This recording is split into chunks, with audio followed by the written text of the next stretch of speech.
Urangnya melomba-lomba untuk duduk ke pemimpin, itu patut dipertanyakan.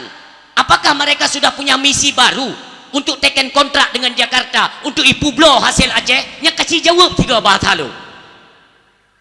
Moto-moto bengehi. Nuputubi kedai luar moto yang kedai mi item li.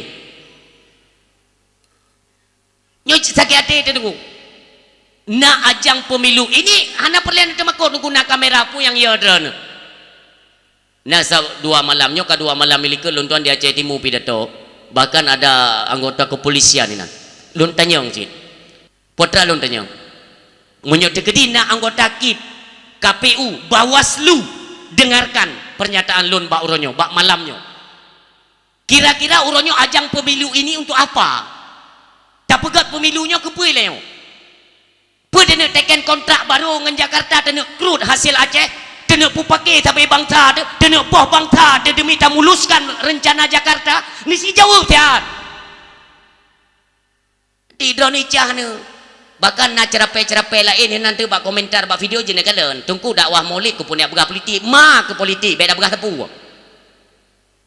Tak pegah biang nyonya mentang. Nyo kana tokoh agama tunggu kritik, kan pura-pura kritik, potrai pegah. Nyo nak tunggu pendakwah.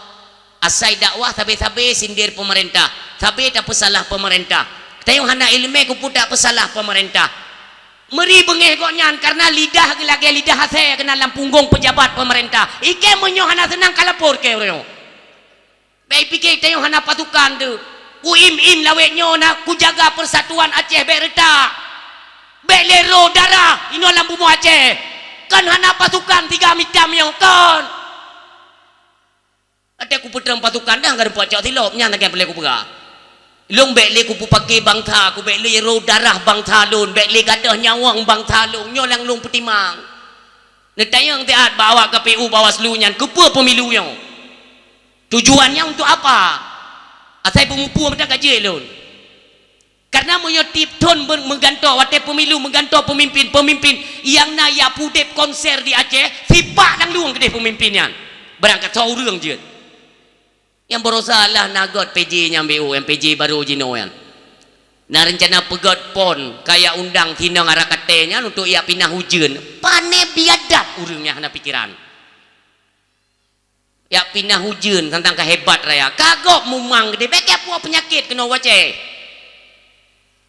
Alah pihaya bacut pemikiran PJ yan.